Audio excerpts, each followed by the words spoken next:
Bonjour et heureux de vous retrouver à nouveau aujourd'hui pour ce nouveau café à la fois. Alors pour introduire ces moments, j'ai une question pour vous. C'est bientôt Noël et peut-être est-ce l'occasion pour vous de revoir des familles proches mais qui pourtant malgré que nous sommes proches, nous nous voyons pas forcément régulièrement, si vous voyez ce que je veux dire, et les fêtes de fin d'année sont aussi des bons moments pour pouvoir se retrouver. Bon, alors est-ce que vous comptez offrir des cadeaux, des petits présents, des petits gestes à vos convives, surtout si c'est votre famille proche? Oui? Non? Bon.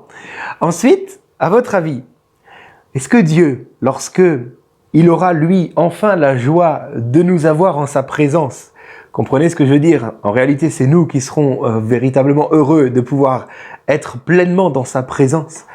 Mais le Seigneur aussi se réjouit de notre venue, de pouvoir le rejoindre un jour dans les cieux.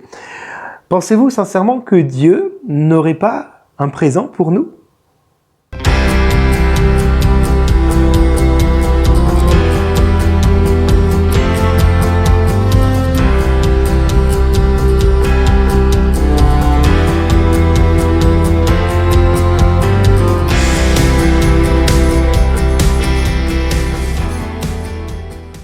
Voilà, heureux donc de vous retrouver à nouveau aujourd'hui, que le Seigneur vous bénisse, j'espère que vous avez passé un bon week-end et puis un culte béni à la gloire du Seigneur Jésus. Alors nous sommes toujours dans cette thématique depuis vendredi dernier, de regarder en avant et de ne plus nous arrêter à ce qui est passé.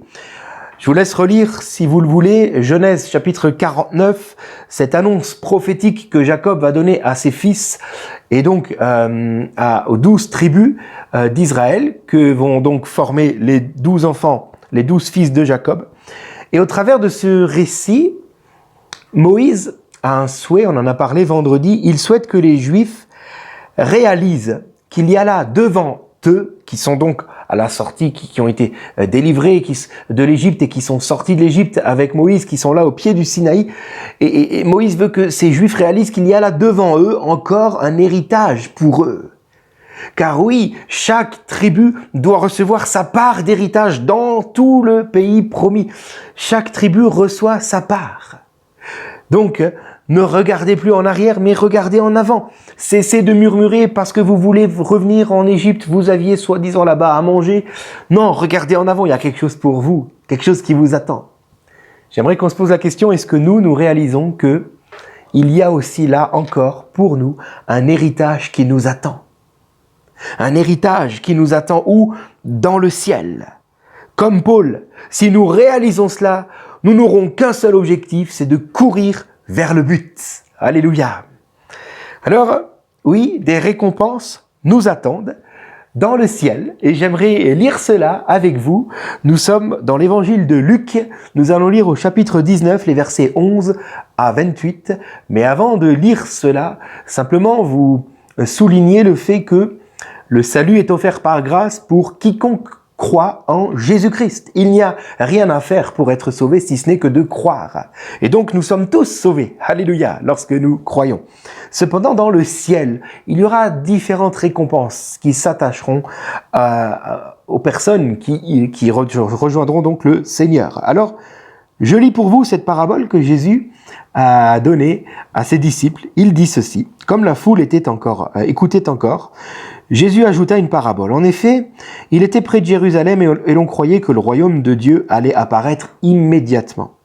Il dit donc, un homme de haute naissance partait dans un pays lointain pour se faire désigner roi et revenir ensuite. Donc dans cette parabole, nous comprenons que Jésus parle de lui-même, le roi des rois, qui va s'en aller pendant un temps et un jour, il reviendra. Et ce jour approche à très très grands pas. Il appela, cet homme-là, dans cette parabole, il appela 10 de ses serviteurs avant de s'en aller. Il leur remit 10 pièces d'or et leur dit, faites-les fructifier jusqu'à ce que je revienne. Cependant, ses concitoyens le détestaient et ils envoyèrent une délégation après lui pour dire, nous ne voulons pas que cet homme règne sur nous. Lorsqu'il fut de retour, après avoir été désigné roi, il fit venir les serviteurs auxquels il avait donné l'argent, afin de savoir quel bénéfice chacun avait fait. Le premier se présenta et dit, Seigneur, ta pièce d'or en a rapporté 10. Il lui dit, c'est bien, bon serviteur, parce que tu as été fidèle dans une petite chose, reçois le gouvernement de 10 villes. Le deuxième vint et dit, Seigneur, ta pièce d'or en a produit 5. Il répondit, toi aussi, sois établi responsable de 5 villes. Un autre vint et dit, Seigneur, voici ta pièce d'or que j'ai gardée dans un linge. En effet, j'avais peur de toi parce que tu es un homme sévère. Tu prends ce que tu n'as pas déposé et tu moissonnes ce que tu n'as pas semé. Il lui dit, je vais te juger sur tes propres paroles, mauvais serviteur. Tu savais que je suis un homme sévère, que je prends ce que je n'ai pas déposé et que je moissonne ce que je n'ai pas semé. Pourquoi donc n'as-tu pas mis mon argent dans une banque afin qu'à mon retour, je le retire avec un intérêt? Puis il dit à ceux qui étaient là avec lui, enlevez-lui la pièce d'or et donnez-la à celui qui en a 10. Et lui dire, Seigneur, il en a déjà 10. Je vous le dis, répondit-il, on donnera à toute personne qui a, mais à celui qui n'a pas, on enlèvera même ce qu'il a.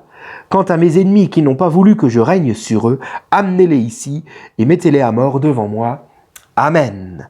Amen. Nous comprenons facilement que il y a comme des récompenses qui attendent les croyants dans le ciel. Et cette parabole est là pour le souligner, tout simplement. Les récompenses, dans le Nouveau Testament du moins, sont souvent comparées à des couronnes. Je vous laisse lire les références tranquillement chez vous si vous le souhaitez.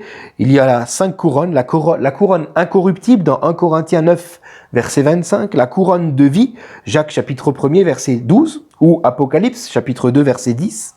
La couronne de gloire, 1 Pierre chapitre 5, verset 4. Et la couronne de justice, 2 Timothée 4, verset 8.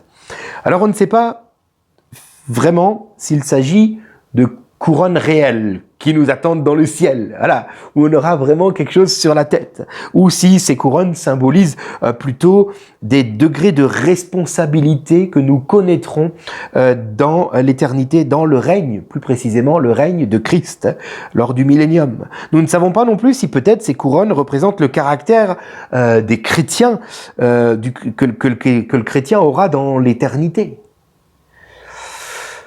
Mais nous savons une chose, c'est qu'il est des couronnes à acquérir et à ne pas perdre. Et là, tout le Nouveau Testament nous en parle.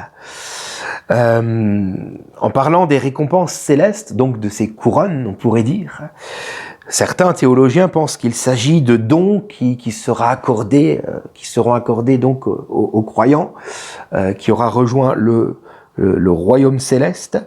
D'autres théologiens pensent plutôt à la proximité que nous pourrions avoir avec Jésus dans l'éternité. Et ils s'appuient pour cette théorie en particulier sur Matthieu chapitre 20, lorsque la mère des fils de Zébédée va demander à Jésus, « Permets que l'un de mes fils soit à ta droite et l'autre à ta gauche lorsque tu viendras dans ton règne ?» Et Jésus de répondre, ces places reviendront à ceux à qui mon Père les a préparés. Donc nous comprenons qu'effectivement, il y aura certaines places pour certaines personnes, une certaine proximité par rapport à Jésus, par rapport que d'autres n'auront peut-être pas. Vous voyez, hein? Oui, nous serons tous assis à la même table, mais certains seront assis plus près de Jésus. D'accord ? Et d'autres théologiens, enfin, pensent que ces couronnes, ces récompenses font appel peut-être aux fonctions, à l'appel que nous aurons dans l'éternité. Car déjà aujourd'hui, oui, il existe des catégories d'anges qui servent le Seigneur de différentes manières, qui sont là pour le louer, pour l'élever. Si le Saint-Esprit, finalement, nous tient ces récompenses comme cachées, nous ne savons pas trop de quoi il s'agit, n'est-ce pas ? Il nous a néanmoins bien fait comprendre qu'il est des récompenses qui nous attendent dans le ciel, qui attendent tout croyant. Et cela fait partie de la justice divine. Dieu, car il est juste, a prévu de récompenser le croyant, le fidèle. Et ce sera donc des récompenses qui seront différentes d'un chrétien à un autre. Si les croyants, plutôt si les incroyants, on va dire, sont appelés à passer par le jugement dernier devant le trône, le grand trône blanc de notre Dieu, Apocalypse chapitre 20, les croyants, par contre, les croyants, eux, ne seront pas jugés, mais ils passeront par le tribunal de Christ. Le tribunal de Christ n'est pas là pour juger, mais pour récompenser. pour récompenser. Et là, je lis pour vous 2 Corinthiens chapitre 5, verset 10e. En effet, il nous faudra tous, les chrétiens, comparaître devant le tribunal de Christ afin que chacun reçoive le salaire de ce qu'il aura fait en bien ou en mal alors qu'il était encore dans son corps. Le Seigneur voit ce que nous pouvons vivre sur cette terre et il a prévu des récompenses pour nous dans l'éternité. Alléluia! Chacun recevra donc selon ce que mérite son travail. Et là, je lis 1 Corinthiens chapitre 3, versets 9 à 15. Un peu de lecture aujourd'hui, vous avez vu? Il est écrit ceci. En effet, nous sommes ouvriers avec Dieu. Vous êtes le champ de Dieu, la construction de Dieu. Conformément à la grâce que Dieu m'a donnée, j'ai posé, c'est Paul qui parle, j'ai posé le fondement comme un sage architecte et un autre a construit dessus. Cependant, que chacun fasse attention à la manière dont il construit dessus, car personne ne peut poser un autre fondement que celui qui a été posé, à savoir Jésus-Christ, la pierre angulaire. Ça, c'est moi qui rajoute. Que l'on construise sur ce fondement avec de l'or, de l'argent, des pierres précieuses, du bois, du foin ou de la paille. L'œuvre de chacun sera dévoilée. Le jour du jugement la fera connaître, car elle s'élèvera dans le feu, et l'épreuve du feu indiquera ce que vaut l'œuvre de chacun. Si l'œuvre que quelqu'un a construite sur le fondement subsiste, il recevra une récompense. Si une œuvre brûle, il perdra sa récompense. Lui-même sera sauvé, mais comme au travers du feu. Amen. Nous comprenons donc que nous pouvons construire de différentes manières, avec différents outils, soit des outils plus nobles, des matériaux plus nobles, soit des matériaux, on va dire, d'un second choix, comme on l'a lu à l'instant. Nous comprenons que nous sommes appelés à œuvrer avec de bons mobiles, finalement. La question derrière ce que nous venons de lire n'est pas « qu'est-ce que tu fais ?», mais « comment tu fais ?» Comment tu fais? Nous ne sommes pas appelés à œuvrer pour le Seigneur avec des désirs purement charnels, soif de reconnaissance, convoitise, jalousie, etc., etc. Comprenez? Mais bien plutôt, nous sommes appelés à œuvrer par amour pour le Seigneur, pour la gloire de Dieu. Parce que nous sommes fidèlement attachés au Seigneur. N'oublions pas, Apocalypse chapitre 4, verset 10, nous le dit, nous jetterons tous nos couronnes aux pieds du Seigneur. Car finalement, le chrétien l'aura bien compris, ce qui compte n'est pas les récompenses, mais ce qui compte, c'est la récompense, c'est-à-dire d'avoir Christ en nous, chaque jour, dès ici-bas, dès aujourd'hui. Et nous voulons œuvrer en lui et pour lui. Et donc, nos couronnes, lui, seront jetées à ses pieds. Alors voici le signe qui nous montre que nous ne nous trompons pas, finalement, dans ce que nous pouvons faire pour le Seigneur. C'est notre intimité avec Jésus. Si tu œuvres pour Dieu sans être intime avec Jésus, sans avoir une relation pure et sans tache avec ton Seigneur au quotidien, alors j'aimerais te dire, arrête tout de suite ce que tu fais et reviens à la source. Reviens à ta récompense lorsque tu as cru, tu as reçu le Saint-Esprit pour être en communion avec Jésus-Christ. Reviens à cela. C'est le Seigneur lui-même qui nous le dit dans Matthieu chapitre 7, versets 22 et 23, lorsqu'il dit « Beaucoup me diront ce jour-là, Seigneur, Seigneur, n'avons-nous pas prophétisé en ton nom? N'avons-nous pas chassé des démons en ton nom? N'avons-nous pas fait beaucoup de miracles en ton nom? Alors, je leur dirai ouvertement, je ne vous ai jamais connus. Éloignez-vous de moi, vous qui commettez le mal. » Nous pouvons donc œuvrer pour le royaume de Dieu. Et aux yeux des hommes, cela pourrait même paraître pour quelque chose d'honorable.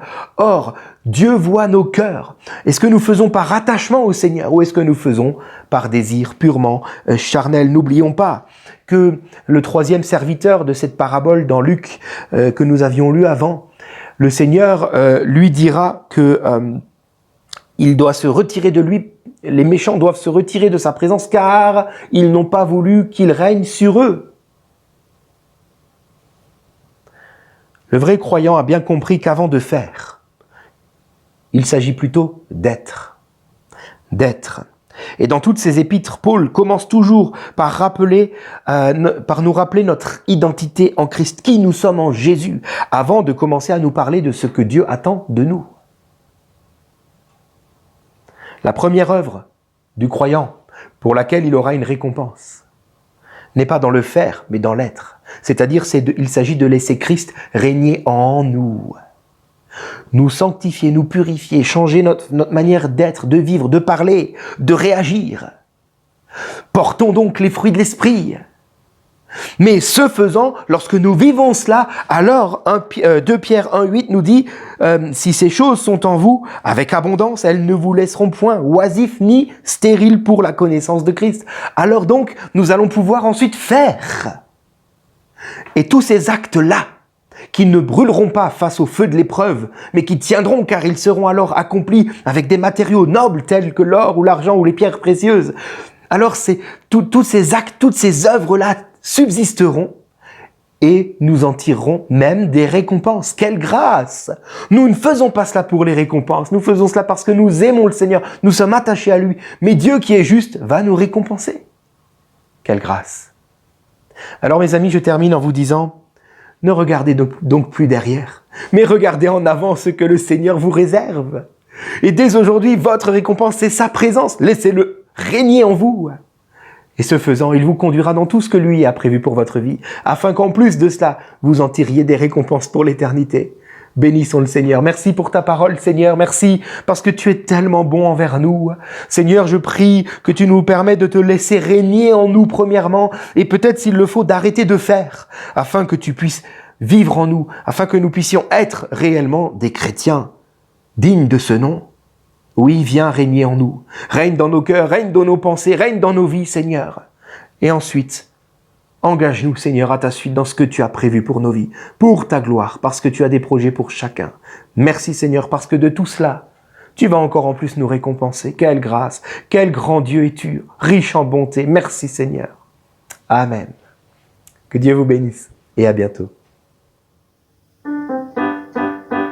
Contemplez mon Dieu sur son